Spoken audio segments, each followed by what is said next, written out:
Cota Galiano, a semana passada abordamos e houve informações muito interessantes. De facto, este assunto, para quem talvez não diz muito, mas para muitos angolanos é importante ouvir-te, é importante ter acesso a estas informações que em 30 anos, bem disseste no episódio passado, tiveste ou tiveste estas informações, guardaste como um segredo e colocaste num baú de com 7 chaves. E começaste a abrir, abriste este baú e começaste a tirar as informações. Eh, Entre tantas coisas que foram ditas, tem uma que deixou muita curiosidade, que até os comentários, os comentaristas, outros telefonam e tal, querem saber, mas como é possível com apenas 25 anos o senhor Galeano, o senhor Edson Galeano tinha toda essa estrutura financeira, tinha todo este investimento. Como era possível isto? Eh, Cota Galeano. Bom, eu acho que, pronto, isto até de certa maneira, pronto, não tira totalmente o foco naquilo que é a nossa principal abordagem, que é esta minha Uhum. reclamação, né, do, do que tem estado a acontecer até os dias de hoje. Porque as pessoas também, naturalmente, que podem ter isso como algo que os cria assim, algum espanto, não é? Como é que um jovem de repente tem uma estrutura com 20 e picos anos de idade, tem uma estrutura como a que nós tínhamos na época. E eu posso até começar por dizer o seguinte: as pessoas até neste momento deveriam estar mais preocupadas era com o facto de que eu estou a viver um momento de injustiça, né?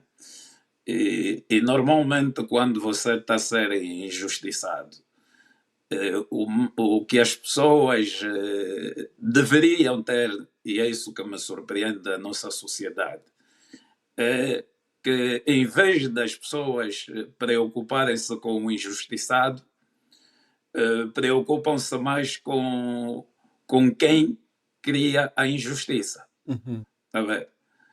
Mas não fugindo à tua pergunta, eh, esta, vamos dizer assim, preocupação eventual que as Uhum. pessoas têm de querer saber a origem de fundos para criar a estrutura que tínhamos. É muito simples. Na aviação, eu posso dizer assim, eu sou pioneiro na aviação privada em Angola, porque a primeira em 93, no ano de 93, quando o Estado abriu para se criar as primeiras companhias aéreas privadas, porque até a altura só existia a Uhum. TAG e, e era a companhia do Estado, né? Companhia de bandeira do Estado. Mas no ano de 93, já começando, digamos assim, a tal economia de mercado, abriu-se também no ramo da aviação para a constituição e a criação de empresas privadas da aviação. E eu contribuí, ajudei a montar a primeira empresa de aviação, que não era minha. eh, Ajudei a montar a empresa, porque eu sou formado em aviação, administração da aviação Ok. comercial. Eu faço parte de um grupo pequeno, que começamos cerca de 400 e tal estudantes e terminamos 25 em Angola. e eu era o mais novo Uhum. na época. E foi um curso de 5 anos quase, patrocinado pela TAG, e eu depois de terminar o curso, começamos em 86, 87, era a mesma época que a TAG também estava a investir muito na formação de pilotos e técnicos de manutenção, e pela primeira vez a TAG contratou professores brasileiros, portugueses e alguns angolanos também, para darem este curso de administração da aviação comercial. E terminamos 25, em 91 mais ou menos. Eu ainda trabalhei 2 anos, se tanto, na TAG, para dar o contributo do investimento que a TAG Ok. fez comigo. E quando deram a abertura dessas empresas privadas, eh, eu, portanto, dei o meu suporte para a constituição dessa primeira empresa. Um ano e tal depois, já estava eu a criar a minha própria empresa. Portanto, já aproveitando os, digamos assim, os conhecimentos que já Uhum. tinha, clientes e tudo mais. E juntei-me a um parceiro, um cliente também, e dois amigos, que deram um suporte para vir o primeiro avião Uhum. para a nossa companhia, porque já tínhamos a área comercial, então criamos a estrutura necessária junto do fornecedor, portanto, e o fornecedor deu uma permissão de nós pagarmos a posterior a movimentação do avião, porque na aviação eh, faz-se contratos leasing, ou com opção de compra ou sem opção de compra. Uhum. Tá bem? Então, E, e nesse naquele aspecto, momento aproveitaste, fazer o leasing, eh, compra, do primeiro avião, do sem primeiro, não, não, sem a não, opção sem de opção de compra. compra, porque sim, porque na altura o meu sonho não era comprarmos já aviões, os aviões russos. Não. Eu já tinha a visão e plano e expectativa de depois mudarmos para Boeings, porque os Boeings, conforme eu disse, têm Uhum. maior alcance eh, para as operações que nós tínhamos, porque na altura, no período de guerra, os aviões, quase que as províncias ou as localidades todas, os aviões já aterravam em espiral, porque devido à Uhum. situação de guerra, só as zonas limítrofes aos aeroportos é que tinham alguma segurança, então os aviões já aterravam em Ok. espiral, tá vendo? Até chegar à pista, a saírem a mesmíssima coisa, tá vendo? Só depois de atingirem um certo nível de altitude é que saíam. Então, nós fizemos a primeira operação, foi com sucesso. Eh, Foi um amigo que, inclusive, que não preciso esconder, é um amigo que eu tenho muita consideração e respeito, eh, que é o GG, que é o dono do Bingo, do Mega Bingo, emprestou-me aí também o primeiro dinheiro para eu pagar a Sonangol, combustível, porque não tinha dinheiro para o efeito, ajudou-me a fazer isso, e daí Uhum. já não paramos.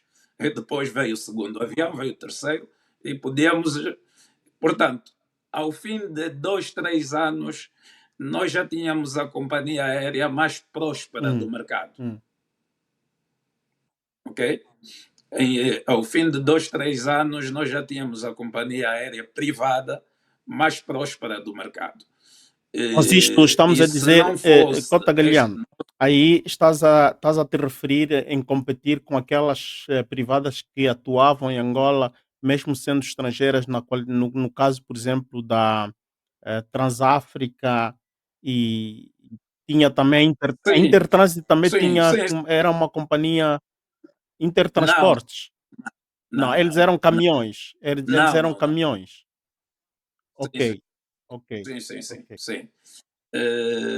A Transafrica era uma empresa que trabalhava muito eh, com, com, a, com as companhias diamantíferas. Tinha uma exclusividade. Trabalhava com companhias aliás, diamantíferas e, e com as organizações das Nações Uhum, Unidas. Naquela altura nós tínhamos o PAM, o PAM e uma outra qualquer, que agora esqueço o nome, que era levarem bens alimentares para as zonas de uhum, conflito. uhum, A uhum. ver, portanto, davam esse apoio para as Nações Unidas. E então trabalhavam sobretudo mais nessa direção. Eles não atendiam o mercado, tanto os clientes gerais, não, não, não. Eles tinham um trabalho muito exclusivo, Ok. não é ver?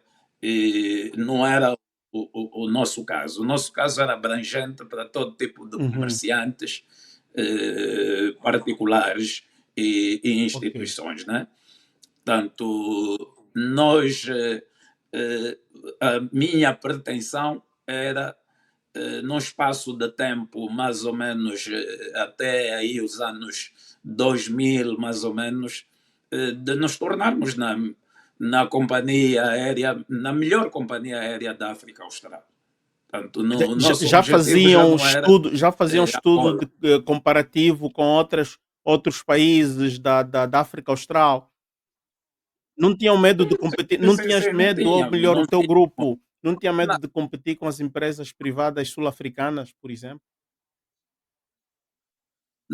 não, não, não. A África do Sul sempre foi um caso à Ok. parte. Portanto, a África do Sul não é para se fazer comparação Então te possível, te né? te referes à Nesse Zâmbia, a aspecto. Zimbábue, Tanzânia, Moçambique, Sim, sim, Namíbia, sim, sim, sim. Botsuana. Exato. Sim, sim, essa zona Uhum, toda nós já tínhamos potencial para o efeito. Portanto, e com a aquisição dos Boeings, naturalmente que iríamos disparar para esse efeito. Porque um dos Boeings era basicamente também para já pensar mais no transporte de passageiros. Por isso é que era um equipamento Kombi para naturalmente facilitar tanto a entrada de uhum, assentos, uhum. não é? Executivo e econômico, e como Ok. carga também. Portanto, iria dar Mas essa a carga possibilidade. era sempre no porão, ou o avião iria ficar dividido? Uma parte era para Cumbi, não é? Portanto, as pessoas, os Sim, passageiros, e a outra parte do sim, sim, avião era para sim. carga. É assim que funcionava, ou era mesmo o porão? Sim, mas não, mas normal. Esta parte do avião, essa estrutura desse tipo de avião, não existe porão propriamente dito. A carga, na zona de carga, entra Paletes, ok. paletes. Está a ver? Por exemplo, os aviões russos não entra palete, é carga a granel, é posicionado a Hum, carga. Mas nos Boeings já é paletes, e então existem paletes ok. assentos. Imagina que, por exemplo, um cliente que ele quer levar, sei lá, 50 pessoas e com ele também cerca de 5 toneladas de carga. Portanto, tem a zona dos assentos e a outra zona de carga, De carga. completamente dividida. Ok, ok, Sim. era uma boa coisa. Mas, Cota, Cota Galiano, permita-me lhe tratar de Cota Galiano para estarmos muito mais familiarizados, porque Perfeitamente, estamos à vontade. pois, Estamos à se vontade. lhe tratar sempre de senhor, epá, fica muito longe. Não, não, esteja à vontade, esteja à vontade, Pois, esteja à vontade. Ó. Cota Galiano, quando diz que tinha sócios, os sócios eram angolanos, estrangeiros? Não, os sócios da empresa, sobretudo da empresa comercial, eram pessoas minhas, pessoal, meu irmão, um amigo, Então, portanto, e que Cota Galiano, deram suporte. eras um visionário porque alguém me disse, não, o Cota Galiano deve estar a guardar aí informações, ele talvez era a testa de ferro de um dos cotas aí. Sim. Não, é assim, Álvaro, conforme lhe disse, as pessoas não têm noção do que era aquela época. Porque se calhar eventualmente as pessoas que fizeram esse tipo de questionamentos são pessoas que nasceram eventualmente depois de 2000. Porque, só para teres uma ideia, Uhum, eh, nós, quando criamos quando tive a visão, sobretudo na área da aviação, nós montamos uma estrutura tal que, por exemplo, as pessoas que foram contratadas para trabalhar na empresa estiveram a crescer, muitos era o primeiro emprego, tiveram a crescer na empresa a tal ponto que uhum, quando nós naturalmente caímos em falência, não é? Devido uhum, a esse envolvimento das operações que fomos forçados a fazer, não é? uhum, E nos prejudicou até os dias de hoje. Só para teres uma ideia, a nossa equipa de trabalho, nós temos pessoas que depois, quando saíram da nossa empresa, colaboradores, e uns tornaram-se diretores no Banco Nacional de Angola, diretores. Tenho uma pessoa que ficou diretora da Sonangol de Recursos Humanos, da Sonangol Holding, sede da Sonangol, o grupo Sonangol. Eh, Temos uma pessoa que se tornou juíza do Tribunal de Contas, jubilado recentemente. hum, Temos comandante de voos da TAG, de voos internacionais. Temos pessoas em várias áreas que, inclusive, só para teres uma ideia, recentemente o Presidente da República condecorou aí alguns cidadãos. E há 3 ex-colaboradores meus que foram condecorados. ok. Portanto, quer dizer que nós tínhamos uma estrutura e fazíamos o nosso trabalho, estávamos a fazer Portanto, o nosso trabalho como devia ser. tinha Portanto, um elenco muito eficiente em torno a si, porque se eles conseguiram fazer esse percurso depois da empresa, do teu grupo ir à falência, eles conseguiram, portanto, progredir. É porque não é qualquer e um era, que e depois era, e assume. a maior parte deles, e a maior parte deles era o primeiro emprego. Oh, Portanto, nós não trabalhamos de leve, nós trabalhamos de forma árdua. Portanto, e estávamos a fazer bem o nosso percurso. Portanto, por isso, a única questão que está aqui em causa, e é isso que eventualmente algumas pessoas não conseguem perceber, é que eh, eu, particularmente, eu sinto-me injustiçado, está a ver? Eu sinto-me injustiçado porque eu, para já, conforme disse o Álvaro, eu não fui à procura de negócio. Eu não fui atrás do Estado, atrás de negócio. Portanto, o Estado precisou de mim, precisou dos meus serviços e, naturalmente, eu coloquei à disposição do Estado. Eu sinto que Hoje, o país, Angola, para ter paz, foi graças ao meu trabalho. Parte desta paz Uhum. deve-se ao meu trabalho, deve-se aos meus meios, porque se a UNITA não tivesse sido cortado as asas, passo o termo, naquela zona dos Congos, eh, não seria um processo fácil. Uhum. Se o derrube do Uhum. Mobutu não tivesse acontecido, não é? Uhum. Eh, não seria um processo fácil. Então, aí vem o meu contributo, está a ver? Portanto, se eu dei o meu contributo e fiz o que fiz, portanto, não é nada de mal, não é pedir muito, que é apenas que o Estado ou que o governo honre com esse compromisso. Porque, Álvaro, até 2004, mais ou menos, conforme eu digo, que fechamos o processo das contas entre eu e o Estado, e que ficou o pendente de 4,5 milhões. Este valor, naquela altura, equivale o dobro dos dias de hoje. Porque eu, naquela altura, com 4,5 milhões, eu faria muitas coisas que hoje eu não faço.